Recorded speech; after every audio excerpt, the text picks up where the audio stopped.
Welcome to the January 21st, 2020 episode of Reactive Consciousness, our in-depth podcast about what happened this week in our lives. I'm your host, vysethebold, and this is... Lotus Prince. And it took me 3 times to say that. For your benefit and my own, we will have edited those out. If I remember. Maybe we will, maybe we won't. You don't know, except you already do, because we're at this point of the podcast. Maybe we'll have a special sound. Maybe I'll just jump off a bridge. Welcome to the January... Fuck! Oh, this is uncomfortable. I better get rid of this. I can't edit in post. What? I can't edit while recording. Reactive Consciousness is edited by a live studio audience. The audience edits it? Yes. Why does my version sound completely different from everyone else's version? But I should stop messing around because we do have a lot to talk about this week. We have quite a few big announcements and big rumors that are going around, so I did want to get an opportunity to talk about everything. So biggest news this week obviously is going to be the Smash Brothers announcement. The final character in the expansion pass is going to be surprise, a Fire Emblem character named At that point, Violet. it's almost a troll, but not really. But I think there actually is going to be another set of DLC characters in the future. Yes. But yeah, it's another blue-haired protagonist, but it's not a Marth clone this time, so I'm not really mad. It's just that when it goes, here's the character, and you see your 16th blue-haired sword-wielding protagonist, everyone was like, oh no. But this person represents Three Houses, the latest Fire Emblem game. Yeah, not only that, but it's also considered to be one of the best Fire Emblems. Yeah, apparently that game's to date. very good. Yeah, I'd heard Yeah. Awakening was among the best, and now Three Houses, which is good because I'd heard that Birthright and Conquest, while still good, was not Awakening good, but apparently Three Houses is just killing it. So that's great. Yeah. Three Houses is supposed to be one, probably the best one since the GameCube one, is what a lot of people are saying. And Awakening's supposed to be an excellent game. The GameCube one was very good, but it is very hard. Yeah. Well, I'm excited. I jest in that, a lot of people are complaining about this. I mean, this is obviously for a very popular game and a recent game, so that's good. Yeah, it makes sense. The problem with Fire Emblem, not in general, but with the Smash version, is that there's Marth, and then there's Roy, who is red-haired Marth, and then there is Lucina, who is woman Marth. People are like, okay, fucking stop. Ike plays differently enough, but his basic moveset is it's pretty much Marth, but slower and stronger. Thank God Robin and Corrin are different, and Byleth not only is different, but she has 3 weapons, which is pretty great. Rom's the magic user. Robin's the one with the book. Yeah. And then Chrom is has kind of a venom I forgot thing about going Chrom. on. Yeah, Chrom is also not a clone, but when the first fucking 4 characters are all the same, people are getting nervous. I think it's more I don't think people realize when they're thinking about it, it might be Nintendo's most prolific game series. Yeah, it's really way up there. And again, it's kind of you know how there's Link and there's Toon Link, and they're the same character, but not really, because Zelda's a very popular series, and we understand that Wind Waker is a very different game. With Fire Emblem, not all Smash players are into Fire Emblem. I myself don't tend to play Fire Emblem. And you're like, oh, well, what's the cast for a Fire Emblem? And 5 of the 8 are fucking blue-haired swordsmen. It's dude, even though they do play differently, it's it's not a good look at a glance, but you have to actually watch the video to see that it's a different character. It's not that hard to figure out, but that first impression is pretty rough at first. Yeah, on the outside, it looks bad, but I honestly think that it's pretty nice what they've done.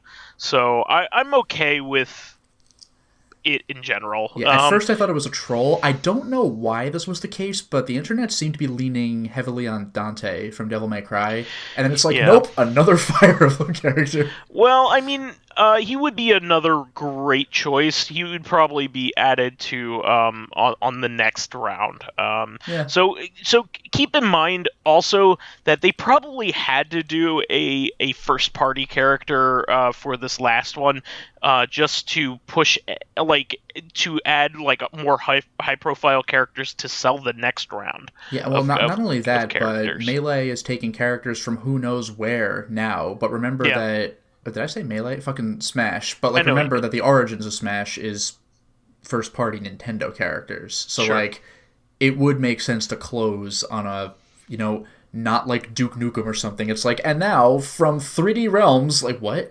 It would feel a little weird. Honestly, I can't think of too many more protagonists that they haven't hit from their big games. They could play around a little bit and do antagonists like King K. Rool or something. But the thing is, you can't. Well, I mean, you can't. I make the rules. But the way it's happened for over a decade now is they haven't opened with an antagonist. They didn't just give us Ganondorf. Link was there first. That's why when King K. Rool's the last one, the last antagonist. Yeah. But that's why when there was a mystery of who was going to come out for the previous character, is it going to be Geese from King of Fighters? No, it can't be. Because we don't have Kyo from King of Fighters. yeah, exactly. But now that we have... Geese is from Fatal Fury, but in any case, Terry came first anyway, yeah. Yeah, we have Terry, so now an antagonist can be now added. It could happen, so I guarantee it's going to be Raiden, the most popular character from Fatal Fury. That theory doesn't completely hold water. I mean, Tekken has Geese and nobody else. Tekken? Think about that. Yeah. Oh, no, Tekken does that, but I'm talking about Smash rules. Smash does protagonists first. I guess. Tekken takes whoever the fuck they want. Yeah. Yeah, Smash has done protagonists, then antagonists. Yeah. I mean, Tekken has Akuma because, he's cool, and he was in the campaign, which was weird. But Geese was just, fun. Well, I like I said, not my number one choice by any means, but I'm not mad about it either. So I mean, whatever. if I played Fire Emblem, I probably would have been happy to see Byleth. Yeah, exactly. I haven't played a Fire Emblem game since the first GBA one, which is the first English one. So who was the main guy in that? Was that Roy? That is Roy's son, I think. Wow. Yeah, it's Roy's son in that one, I think. Yeah, the one that has that. Wait, no. I'm getting them all mixed up because I know Ike wasn't in any. No, US Ike was the one. GameCube guy. Oh, Ike was the GameCube one. Yeah, he was Path of Radiance. That I don't know. Let me look this up real quick because I don't want to feel like I don't know this. The Fire Emblem 2003 starred Elwood. Yeah, okay. yeah. So I was right. It is Roy's son. Okay. Yeah. Because the first GBA game in Japan has Roy in it. Okay. Yes. So his son is in Fire Emblem. But anyway, like I said, I'm actually more excited for the Mii Fighters costumes, which I thought were pretty cool this time around. Oh, so that's kind of funny because even though the costumes are more interesting for what franchises they come from, like Undertale Sans, it's that's really cool that there's representation of that franchise. Man, I could not care less about Mii Fighters. Yeah, I know, but I think it's kind of cool that they have these things in there. Yeah, it's amusing that this series is represented there, but I will never play as a Mii Fighter. I don't give a shit. Except for their themes or something. I hear you, but I mean, you have Altair from the Assassin's Creed franchise. Yeah, that's kind of interesting. Yeah, an Ubisoft character, and another Ubisoft character. They have the Rabbids hat. Yeah, and that really blends well because I mean, there was the Mario Rabbids game, especially, as well. Sure. And then these are pretty cool. Mega Man X and Mega Man.exe Gunner costumes. Yeah, what is that from? Battle Network? Yeah. Okay. Yeah, that is the Japanese name of Battle Network. That is a clever name. But that's also his name. That is the character's name, is Mega Man.exe. Yeah, still a clever name. Rockman.exe. Yeah. But the big standout was the Cuphead a costume for the Gunner as well. I should say Altair is a sword fighter costume. So Cuphead is the one that looks the most unique. It actually just looks like Cuphead, whereas the other ones look like, you're me wearing that costume. Was there any actual video of this? Like, did you get to see Cuphead? Okay, so does Cuphead still shoot with, like, finger guns? Yeah. Yes. Yeah. Nice. Yep. It's really neat. I think it's cool, and it doesn't look like, a generic character with the Cuphead. Right. It looks like you're actually playing as Cuphead. Well, that's pretty cool, actually. Yeah, I like that. So that might entice you to play as the Mii Gunner. Yeah, it doesn't feel like a Mii that has like a weird face or something. Exactly. Whereas the Mega Man ones just look like your Mii character. Yeah, Mii with a blue body. Yeah. Yeah, with like a Mega Man costume on. Yeah. So, anyway, there was also some quick other Smash Brothers news. This week, I believe it was Thursday, the Richter and Dark Samus Amiibos were released. Yeah, that's pretty cool. Normally, I don't talk too much about Amiibos, but I know you for stuff that I like. You like you some Richter. Well, considering that there are barely any Castlevania merch, like toys of any kind. Yeah, exactly. I am in my heyday of I get 2 of these. Yeah, that actually is surprising that there just isn't Castlevania stuff you could buy at the store, just ever. Yeah. I mean, there might be an occasional thing, but not nearly as. Yeah, not that you could cool get at the store. There's a fan made first 4 figures, $800 a la carte statue, but that's not what we're really talking about here. Yeah. These are official and they look great. The Richter one looks even better than the Simon one, if you ask me. I think it looks great. It has less of an anime look than what he looks like from his own game, but it still looks really neat. Richter was from Symphony of the Night, right? Or no, he's from the previous one, Dracula X?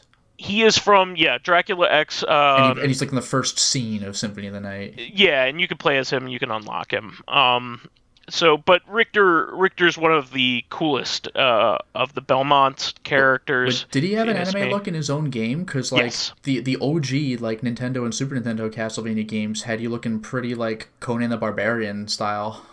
Well, if you're talking about Super Castlevania 4, you look like basically like a Frazetta painting, almost. Yeah, that's what I'm talking about. Yeah. Yeah. But I mean, Symphony of the Night's obviously very anime. If you play the PC Engine Dracula X game. Yeah. That was Rondo of Blood, right? Rondo of Blood, exactly. Yeah. Dracula X. Rondo of Blood. Oh yeah, the cutscenes were pretty anime, weren't they? It's probably the only anime-ish Castlevania game until probably Judgment, the Wii game. Well, yeah, Judgment is the Death Note Castlevania, but even Symphony of the Night had those almost like Final Fantasy VI looking portraits. Yeah, the Amane kind of stuff. Yeah. But I would say that the only one that looks like 90s anime is that game in particular. Anyway, really cool, and I am a huge Metroid fan, so it's no surprise that I picked up a Metroid one. Dark Samus is a very cool-looking amiibo. It has a lot of really cool glittery accents on it. Yeah, and Dark Samus, just the character, is just super badass and intense. I mean, I can't speak for personality, because by default it doesn't have She doesn't really have one. But, it's really cool whenever you run into it. I gotta fight this now. Yeah, I think I pretty much have all of the Metroid-related amiibos, and I'm pretty happy about that, except for I still need to get... do you have an actual Metroid? I have the Metroid, yeah. Okay. That one's rare, actually, now. Yeah. That's the one that came out with the remake of Metroid 2. And you got Ridley? I need Ridley. Ridley's the only one I can't believe they made an amiibo out of that. I mean, I know it's a character, but that's badass. Ridley's very menacing, especially there are some in Metroid characters Prime. That's just I didn't think they'd make a little toy of this. Yeah, I'm excited. I mean, they're mostly decorations for my house, and sure. I'm okay with it. Especially since Konami hasn't been very good about putting out really cool high quality merch like that. So I'm glad that I have a solid Snake and 2 Belmonts here to show off. So and there isn't much Metroid merch either. There's a lot more Mario really merch. They should have an amiibo of a cardboard box from Metal Gear Solid. I can make one. The stupid Peace Walker one with a little emergency light on it. I love that. Like that's conspicuous. Now it can heal. Oh, all right. That's inconspicuous. Yeah. But anyway, going on from that. We have a lot of stuff here, so I want to keep this going. There was a significant arcade archives release on Switch, which is Daytona Twinbee, which was that's not Daytona, Daytona.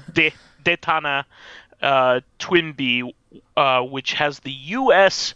name, and this is the first time they've ever given it a westernized name of Bells and Whistles. Yeah, it's pretty great.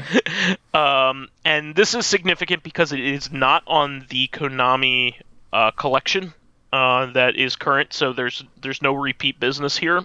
It is the second arcade Twinbee game, and it is one of the best. It is like a full-on, like, 16-bit style one. It does not feel like an old-style game. It's like probably one of the best Twinbee games ever made. Really, really good. It didn't get a port until the PC Engine CD, I think, and then the Saturn. So this is like one of the best Konami shmups ever made. Really good that we finally have an easily accessible release. I don't think we've gotten a release on this since the PSP. And you needed to import that game, that Twinbee collection. So this is a really good game. I think it's $6.99 for it. Get it? It's amazing. It's really, really good. It's a really fun game too. It's called Bells and Whistles because you pick up actual bells, don't you? The power-ups are called, exactly. What about the whistles, though? I don't know about the whistles. maybe just for the name, Bells and Whistles. Yeah, I think they called it. Is it like that. An enhanced version or something of the game? No, it's just they gave it. They finally they did a Western version ROM of the game where they gave it a completely brand new English menu with just that name on it. Okay. They also did that when they ported the original Twinbee arcade game to the DS. They gave it a new name which it never had before, which was Rainbow Bell. So sure. So the sequel to Rainbow Bell is Bells and Whistles. Okay. I will continue to call it Twinbee and Daytona Twinbee, but you could call it whatever you like. I guess. But it is one of the best. Seriously, one of the best shmups. It is really refined, really great game. I think it might be the final Twinbee shmup game that was in the arcade. I'm pretty sure because they made a unique game for the Game Boy, and then they made like a couple weird games after that. They made Poppin' Twinbee, which was a platformer, I think. What? No. That was a shmup that was only for the Super Nintendo. And then they went on from that and made Twinbee Yahoo, which that one's a shmup too. So there's still some more shmups. I lied, but this is still a really good choice. It's better than its previous entry by a large margin. Moving on from that, Tokyo Mirage Sessions Sharp FE Encore, that is a mouthful, is out on Switch, which is the combination Shin Megami Tensei and Fire Emblem series. Yeah, I think we've brought this up before, but FE is for Fire Emblem, and Tokyo Mirage Sessions, TMS, is SMT backward, Shin Megami Tensei. That was one of those games that had been a Wii U exclusive for a while. Yeah. The Switch has gotten versions of just about every Wii U game. There are still a few missing. That was one of them for a very long time, so it actually made it over now. There are 3 major ones, I would say, that are still left. Devil's Third, no question. There are 3 major ones. Pikmin 3, right? Pikmin 3 is one of them, and I did want to bring that up specifically because Nintendo has been applying for Pikmin trademarks lately. Okay. So that it might be an indication that Pikmin 3 is coming or a Pikmin 4. Okay, and there's Wonderful 101, right? Wonderful 101 is maybe a fourth one, actually. Fatal Frame 4 for me, hands down, like for real. Oh, wow, a fifth game. I mean 5, sorry, Fatal Frame 5. Yeah, so maybe there are more than I thought, maybe 6 games then in total, because now I'm just thinking of one more game myself. Oh, yeah? Paper Mario Color Splash still needs to come. And actually, did Kirby Rainbow Curse make it over? That has a DS game, a DS remake, I think. I'm pretty sure. Okay. A 3DS remake. No, maybe you're right. No, that one I don't think has been ported yet. Okay. That would be very difficult to play. Though I think that one's it's reliant on the pad. Yeah, very kind of like Super Mario, like 3D Land. Yeah. So Super Mario 3D Land World is the big game. You're right. Sorry, World, because Land was always Game Boy. Yeah. That one will get a port. I guarantee it. It is too good of a game to not get a port. They're just waiting for a good time for it. Zombie U. No, that already has a port. On the Switch? Not on the Switch, but it's ported to everything else. I know, it's on PC. I myself played it on PS4. It's not a Wii U refugee. And that's pretty much it. I would say that there's not much else other than those. So you heard the man. Devil's Third, make it happen. More like Devil's Turd. But there are very few other Wii U games that are exclusive that still definitely should have a port. There are not many. Batman Arkham City, the Wii U exclusive electric gauntlet version of the game. Xenoblade Chronicles X is the only other one I can think of. That one does not have a port an announced port. We have Xenoblade Chronicles 2, but not X. And one is coming. Yeah, one's coming. Yeah. Which is but that's cool. that's a Wii game. But anyway. Yeah. There are some cool things about the Wii U though that we don't have with the Switch, like DS games, for instance. I was gonna say pretty much the entire Virtual Console. Yeah, so there's still some reason to have your Wii U if you're still into that kind of stuff. I mean, it's the only place to play Nintendo Land. I can tell you that. I mean, that game's legit. That's a good one. It's actually pretty fun. I shouldn't bust on it. Game & Wario is pretty fun too, but I don't see that coming. And on Virtual Console, I forgot if this was available via regular Wii as well, but I played the original Sin and Punishment, which was so much fun. Oh yeah. The N64 game, there needs to be an N64 app for sure on the Switch. Great, and like nobody knows it's there because it's digital only, and America never got it until the Virtual Console.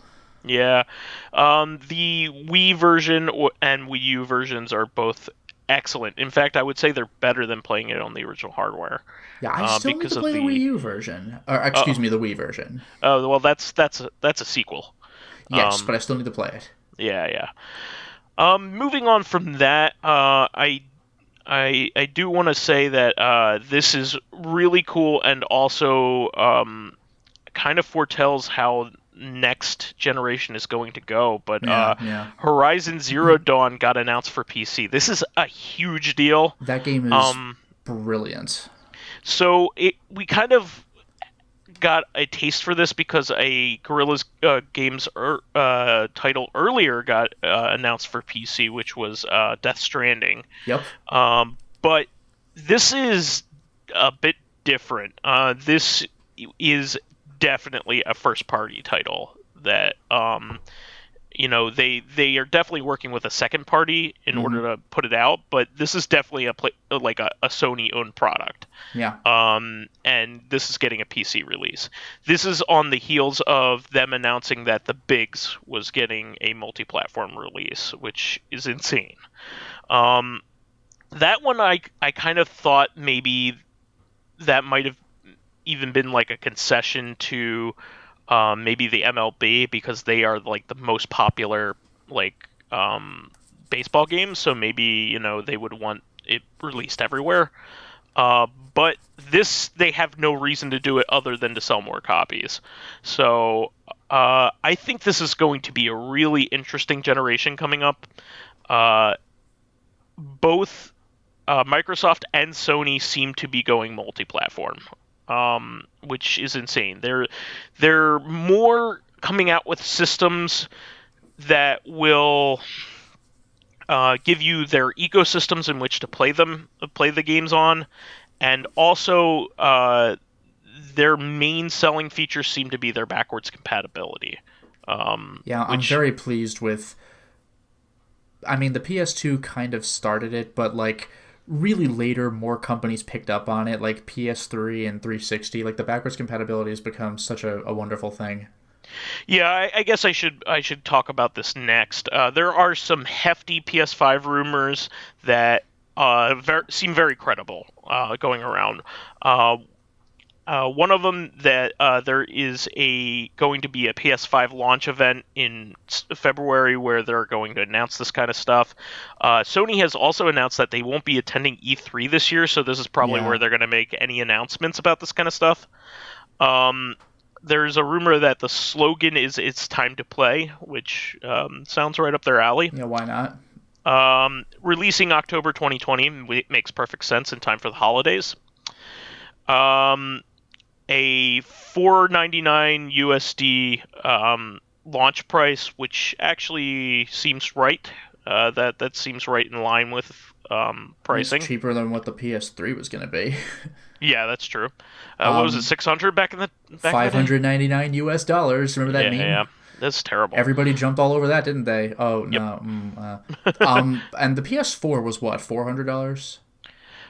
Yeah, it was very reasonable, but like the PS5 is going to have a lot of extra tech in it. So yeah, I mean, I'm still not going to get it on day one. I like to wait a few years, but I gotta say, like, I know it's more expensive than the PS4, but I'm thinking of the PS3, and I'm like, oh, 500, that's not so bad.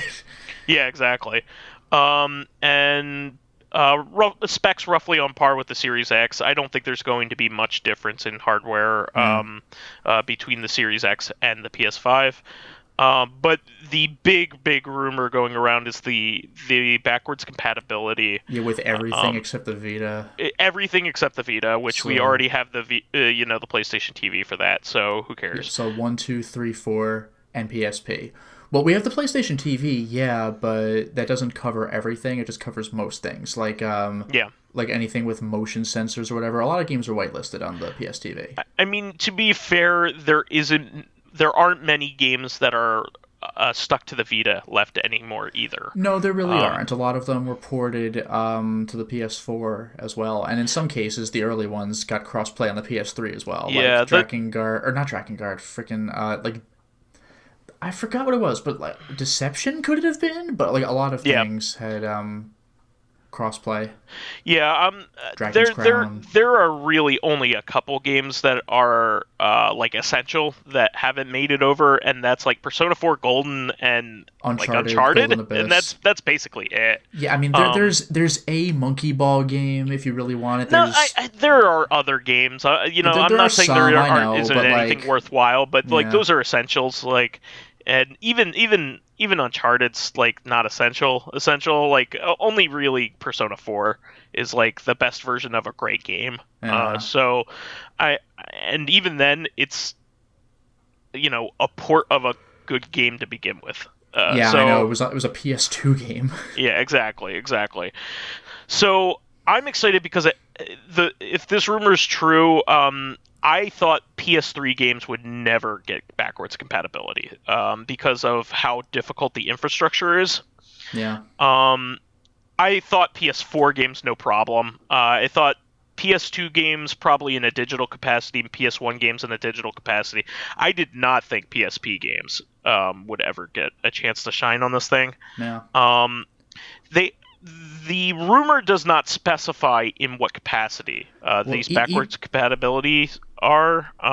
Whether it's digital only copies, I imagine for PSP that is the only way. I was gonna say you're not gonna plug in your drive. fucking UMD or not plug in your sticks, but no, the stick was the memory card, but the UMD is those little discs. But I was gonna say though, this is an oddly specific thing to bring up, but if the PSP is being given the chance to shine again, considering we have Valkyria Chronicles 2, 4, and even Valkyria Revolution, maybe the localized 3, please? That'd be wonderful. Do it. That might be like a chance for like a smaller company to put that out, like Xseed or something. Yeah, maybe. And by the way, also, if we're doing PS2 stuff, PS4 had its chance and didn't pick up on it. PS5, Forbidden Siren 2, please. Nobody else cares but me. See, this is what I'm wondering. Are they going to allow you to use your original discs of all these systems? Because I hope so. I hope so, because I don't want to buy like an entire library again. Well, see, I almost rebought my entire PSP library digitally. With the exception of a few games that never got digital releases, because they were cheap enough over time, and I was going to say them at on that my point PS every game must have been like $3. Yeah, so I'm okay with that. But I mean, PS1, they should be kind to people who still have their PS1 libraries, PS2 libraries. I mean, we have physical copies of all these things, and I have quite a bit of digital content for PS3. So I hope all that stuff can you is still playable. re-download it from your account on the PS5? The rumor doesn't specify if it's selective or not, whether it's like all titles or most titles or even just one, because like as good as the backwards compatibility is with the Xbox One right now, like the quality of it, it has a limited selection of 360 and OG Xbox titles there. Not every single one of the games that you would want to play from your 360 and OG Xbox are playable on an Xbox One. So that might be the case. I mean, technically there are some PS2 games on PS4 right now through digital only. Yeah, there are some like Dark Cloud 1 and 2. What was it? God Hand, I think. Well, God Hand, I think, was available on like PS3. Is it on PS4 as well? I'm pretty sure it is. Because God Hand was released a while ago. Metal Slug X or Metal Slug Anthology. Everybody's obvious favorite, Eternal Ring. I heard that there was actually some kind of bug with it at release, but I think that might have been patched later. Yeah. You do not want to get a bug in a fucking FromSoft title. Oh god. But anyway, I mean, there are a lot of good titles and great titles that I would like to talk about here, but moving on, I got to keep moving on, but I think this is really exciting. Yeah, assuming this is true, that is very good news. Yeah, very exciting. And the other related news is Xbox Series X will apparently have first-party titles that will have compatibility with Xbox One. Mm-hmm. So this goes along with my theory that they are really just iterating kind of on the last generation and saying, hey, you can still play, like their object is to sell games here. So therefore they are giving you all of the ways to do it. If you have a regular Xbox One or an Xbox One X or an S, you will be able to play these new games. It just won't live up to the complete potential, which I think is okay. I mean, they really just want to sell games, and Microsoft is more and more really just wanting to sell their subscription, and their subscription has a ton of value to it. It's as good as PS Plus is. I think PS Plus is a great service. The Xbox Game Pass is even better. And if I played more Xbox, or just played more games in general, I would say, the Game Pass is a phenomenal deal.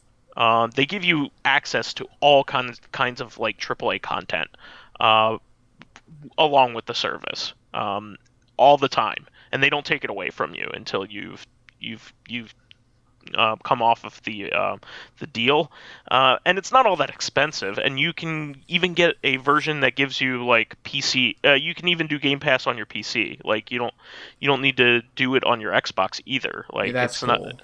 Yeah, like I did it for 2 months. I think it was $2 a month just to try it out. And it was really cool. I could play Gears of War 5 for $4. Yeah, that's pretty incredible. The brand new Gears of War game that was fantastic. With friends online. They give you a lot of indie games too. Access to a lot of indie games. I mean, you don't own them, but it's still really cool. It's really good if you have kids, I think too, because you have access to all these games and you won't have to continually buy like all of these games all the time for your kids. Especially if they have different preferences and things like that. So, anyway, I just wanted to go over that. Some people are kind of mad about it, and I don't understand. Because they're just giving you more options, which I think is great. Options are good. I think some people are worried that there won't be a whole lot of exclusives this round. I mean, there will always be exclusives on Nintendo consoles. So if you want exclusives, buy a Nintendo system. Yeah, I mean, Xbox barely had an exclusive this round, but there are still diehard Xbox people. Like, so whatever. Yeah, I don't care about that. In fact, I like this even better because now I won't need to buy more than one system. And well, that's the thing. Yeah, I do care about exclusives in that it helps me determine which system I should buy, like the one with more stuff. I am most likely just going to buy a PS5 next time around, because like and I won't upgrade my gaming PC because all of the big games that are coming out for PC are coming out for these systems and in good versions. So like Alex VR, checkmate atheists. Jeez.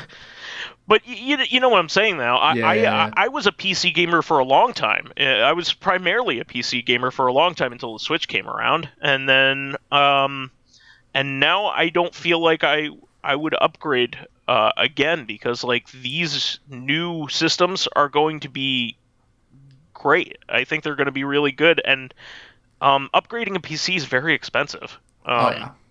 And these new systems are going to be on par with as good of a PC as you can make, and they're going to iterate on them pretty frequently, is from what I understand. So, from what I've observed, so I'm okay with all this.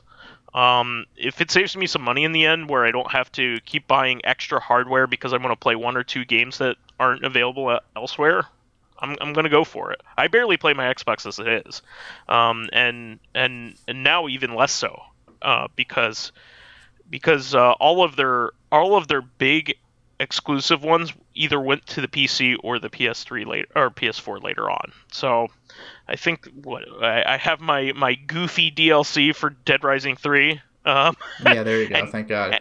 And ports of Killer Instinct for Arcade 1 and 2, and I have Rare Replay. I think those are the only... Oh, and Crimson Dragon, which is not a very good game. And I mostly use it for backwards compatibility, because most early Xbox 360s are garbage, like the hardware itself. So yeah. I mainly use it to play OG Xbox games and Xbox 360 games. So yeah, I think the last time I played my Xbox One, guess what game I played? On the Xbox One? On my Xbox One, yeah. Was it an original Xbox game? It was an Xbox 360 game, technically. Oh, so I'm never going to guess this. Okay. It was Smash TV on Midway Arcade Origins. A backwards compatibility game. For a game that's even older than that. Yep. So anyway, moving on, we still have a lot to go through. We got high-profile delays. So I'm just going to rattle them off. Cyberpunk 2077 delayed until September. Avengers, Iron Man delayed until later on the year to September and May respectively. Dying Light 2 late 2020, and Final Fantasy Remake delayed until April 10th. Yeah, honestly, good. I'll take Delay them all. delays. Yeah, I'll take delays over shitty releases, and also delays because this has been talked about more and more lately. Can help somewhat assuage just developer crunch. Well, there's actually a counter argument to that floating around that says they've been crunching and now they're lengthening their crunch. Yeah, but like better that they lengthen their crunch instead of crunch even harder right now. You know, it's still slightly making it a little bit easier to deal with. Yeah, no, I could see that. Now, I suspect that Avengers just isn't good, so that that needs more time in the oven.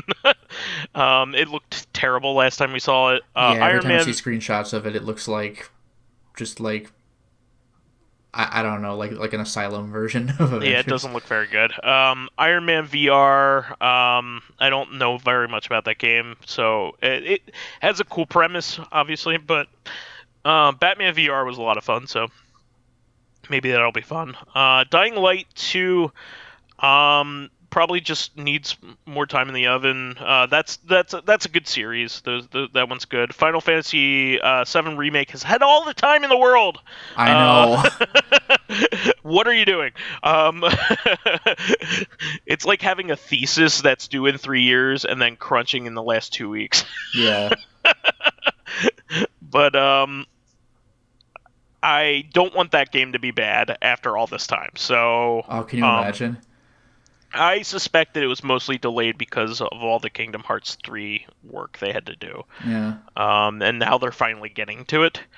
But Cyberpunk 2077 looks to be a fantastic game, and if it needs to be delayed to be good, I'm okay with it. And we've already heard from CD Projekt Red, like, I forgot if it was for Cyberpunk or maybe it was for Witcher 3, but, like, when there was something that when they delayed it, they said, like when's the release date? Like, when it's done?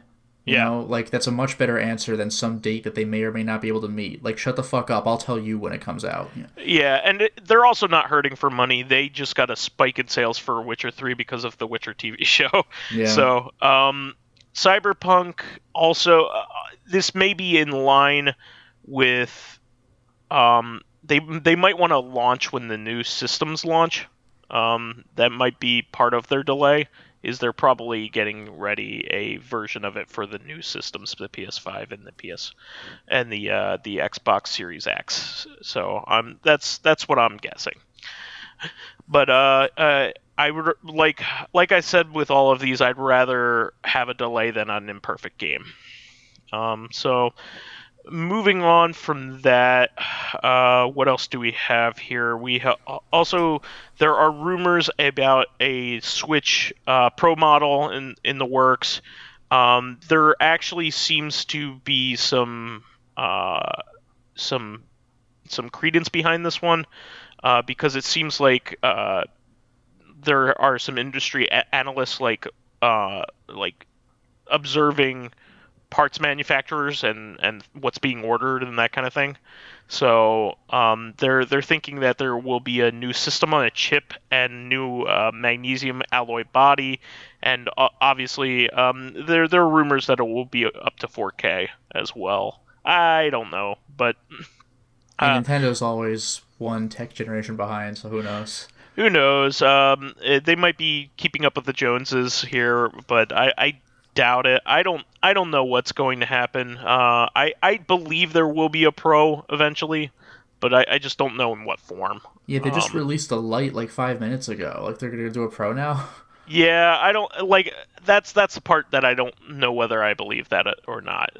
Especially this year, maybe next year. Would be more make more sense. They usually iterate every 2 years, from what I remember. Also, wanted to talk about a couple other things. So the Mega Man Zero Collection. I mean, Megan Man Zero Yeah, Collection. I remember hearing about that. Is on the cusp of being released. I jest because Capcom notoriously screws up their box art. Yeah, they're Resident Evil Revelations, that thing. And also Okami on the Wii Yeah, got that wasn't a screwed up really misspelling. badly. That was a fucking IGN watermark on the cover. Really? And Zelda Twilight Prince. Oh no, that wasn't Capcom. But Zelda Twilight Princess for the GameCube had on the back of the box screenshots of. Actually, I forgot if it was GameCube or Wii, but one of the screenshots on the back of the box showed like a magic meter, which must have been in a beta because you do not have that in the final game. But so they found this on a display boxes in GameStop, I think, for pre-ordering the game. So I doubt that like finished like boxes will have this. I hope not. But Megan Man seems to be a reality. Yeah, it's like that one 3DS game, that anime Naruto. My favorite character. Maybe you could be Billy and Jammy Lee in it. Bimmy and Jammy Bimmy Lee. and Jimmy. But anyway, they have talked about on Capcom's official Twitter feed that there will be remastered cutscenes and audio for the ZX games, which is quite nice because a lot of there are anime-like cutscenes for both of those games. Anime cutscenes, and there's also voices, but they're heavily compressed on the DS versions. So it's nice to see that they are putting in a fantastic effort when it comes to those two games, especially in making them look and sound good, because we hardly ever see a DS port to anything. So I'm very excited. I hope that one day Konami decides to do this for their Castlevania games, because the DS Castlevania games are probably the best ones. They're really, really good. So, other than Symphony of the Night for nostalgia and all that other jazz and polish, but the DS ones are fantastic. So, I'm excited for that. There is also a new anime coming to Netflix on February 13th for Dragon Quest. It's called Your Story. I don't know any details, but I thought that was a neat thing to mention. It's kind of cool that Dragon Quest is a popular enough thing to be on a mainstream service like Netflix. I just think that's pretty neat. And this one you actually brought to my attention. There is an unreleased NES game that was found on a Satellaview, and which is the basically the equivalent, the SNES equivalent of Sega Channel for the Super Nintendo that was Japanese only, and somebody found it on their Satellaview, and they have dumped it. So a game that never got released is now out there. You can play it if you have a ROM cart or an emulator. So I'm excited about that. I thought that was really neat. And the game is called Coolie Skunk. I don't think that's anything I would have been interested in. So now the only reason I'm interested in it is just because no one knew about this. Yeah, and unless you were a Japanese person in the 90s. Yeah, apparently it has some DNA in common with the game Skyblazer. That game's mediocre as hell. Skyblazer, have you ever played that? If it's the one I'm thinking of. The SNES game? Yeah, I think so. It just looks like No, that game's actually pretty fun. I actually like that quite a bit. It's one of the very few Sony ImageSoft games I would recommend. And it's kind of made by the same team who made the Hook game. What, the Peter Pan Hook? Yeah. Huh. Yeah. It's kind of interesting. But looks neat. There is a PlayStation version, I think called Punky Skunk. How weird. Yeah, and I think that was actually released later. So it's kind of cool that there's a Super Famicom version, which is kind of neat. Interesting stuff. And I don't know where these things keep coming from. Like, yeah, really. They're just being discovered all in a row. All of a sudden, all of this stuff, it's pretty insane.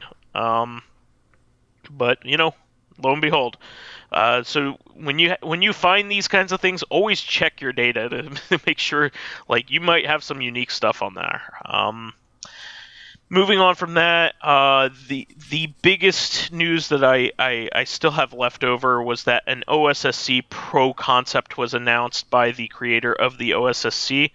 The OSSC is right now the leading scaler, or the leading device to allow you to play your old video game systems from analog to digital. Did you look at this at all? I did not. It is insane. Well, I heard one of the big things people were happy about was that it would have HDMI in. It not only has HDMI in, but it basically has all of the things you'd want on it and more. It has a built-in FPGA, and also built-in JAMA controller ports. So technically, you could hook up like a Neo Geo controller and play games straight off of it. Like if somebody were to program an FPGA core that would work for this, it could be its system itself. Huh. Really insane stuff. It's supposed to have the same FPGA as the Mister project, D10 Nano, and the Mega SD, I think, or the Mega SG. I'm sorry. So yeah, it's supposed to be really insane, and it also will have like full scaling capability. It only does line doubling so far. The current version. So this version will have like actual scaling up to 1080p and possibly up to 4K if people keep working on it. So not only is it going to be a scaler, but it's potentially a whole bunch of like classic systems all rolled up into one. And apparently the creator, while he's finalizing this, is also making it possible that if you already have a D10 Nano board from making your own Mister, to have all of these capabilities with a daughter board. So he's actually giving you options. Like you can buy this by itself, or if you already have, the part that it needs, he's going to make a daughter board so you can pay less money. Nice. and use what you already own.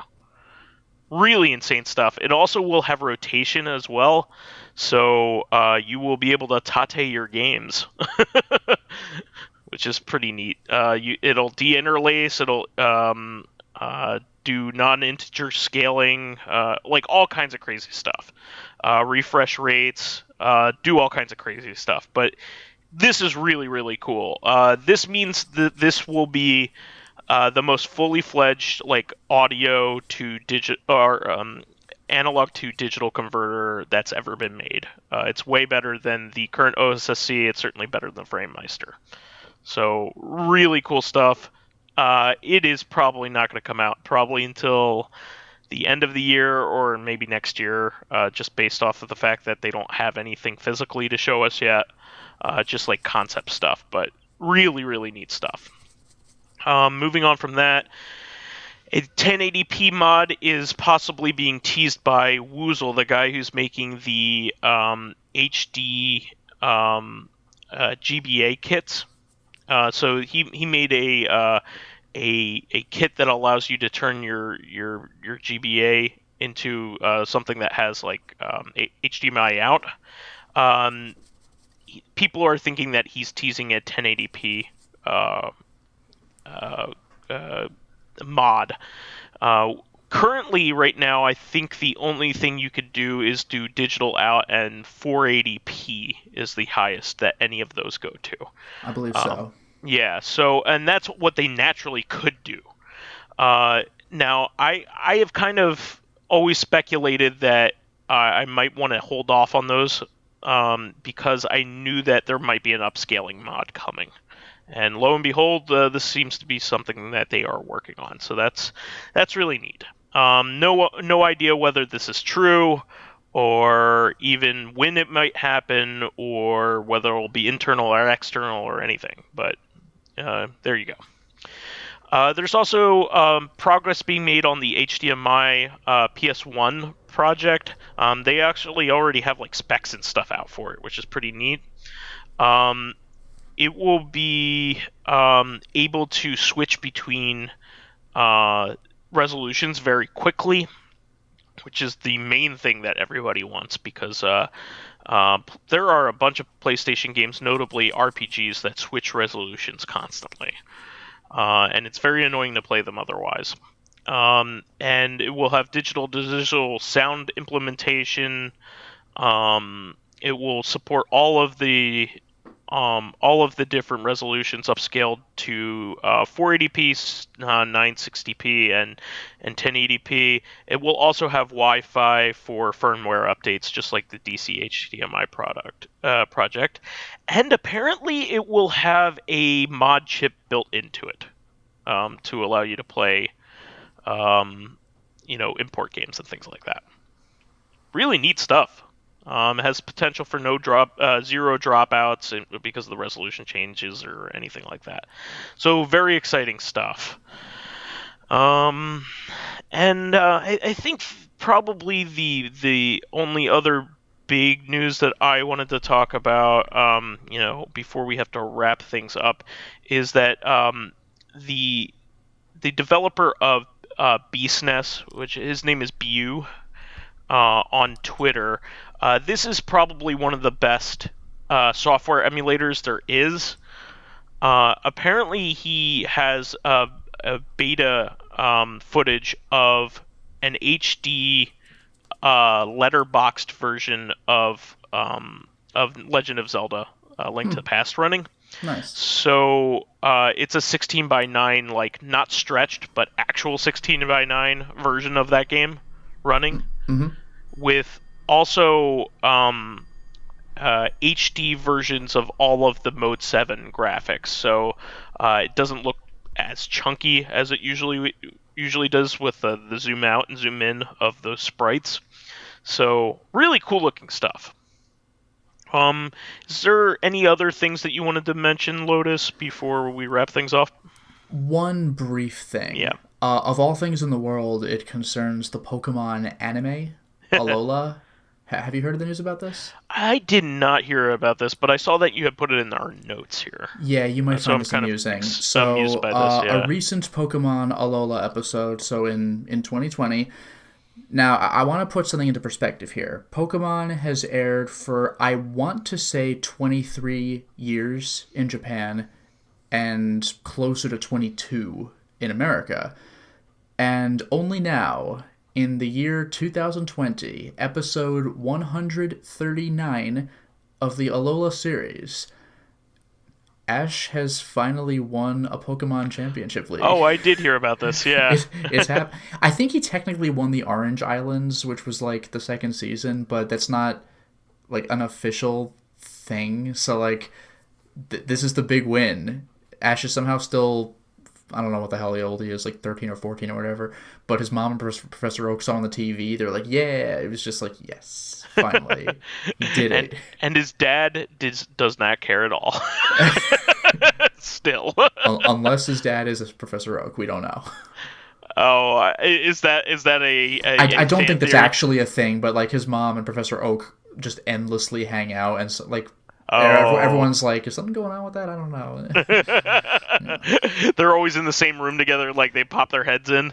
That kind of thing. Pretty much, yeah. Like Professor Oak's always coming over, so people are like, oh, well, maybe, I don't know. Is that a joke? I don't know what it is. So like, yeah. Oh man, makes me want to read Scarlet Letter.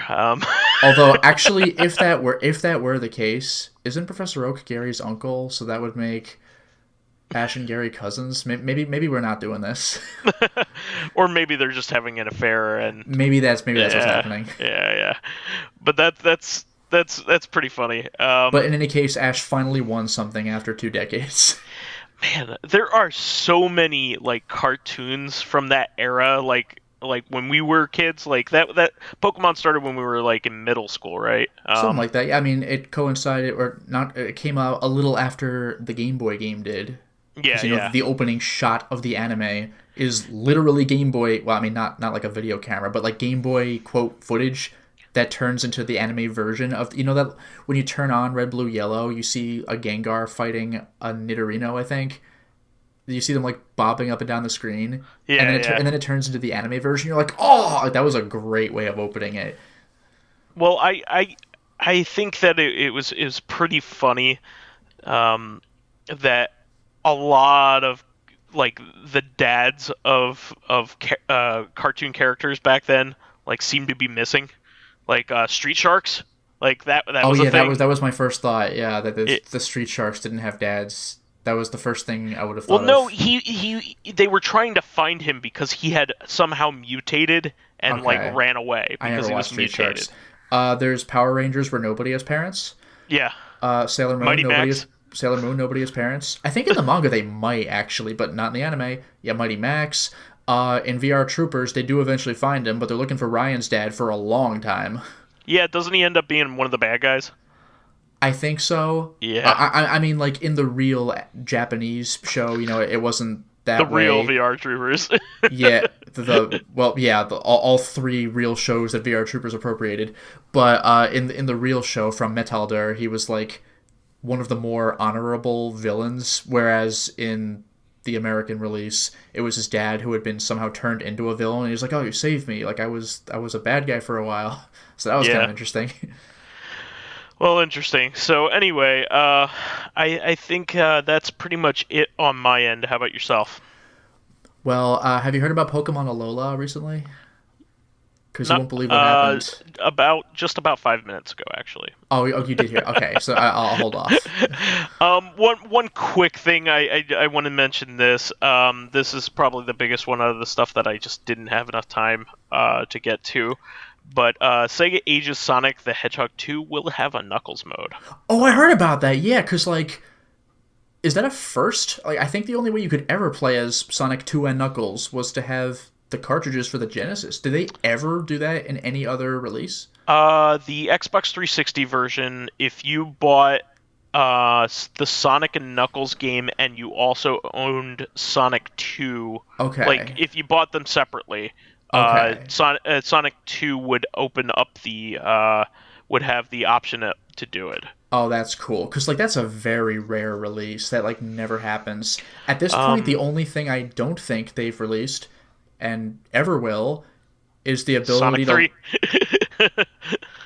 No. I was going to say the ability to put in the wrong game in your Genesis and launch Blue Sphere and see what... You can do that in the 360 version, actually. What, you could just launch random digital Sega games you've bought in Sonic and play that Blue Sphere? So the way that it works they were actually very clever with this. They sold all 4 games separately. You could buy Sonic the Hedgehog 1, Sonic the Hedgehog 2, Sonic the Hedgehog 3, and Sonic and Knuckles, all separately. Right. They never sold them as a bundle. Uh-huh. But Sonic and Knuckles was special in that it each unlocked a bonus mode in the other 3 if you owned it. So with 3, it was Sonic 3 and Knuckles, obviously. Of course. With 2, it was add Knuckles to Sonic 2. Right. But with 1, they added Blue Sphere to that.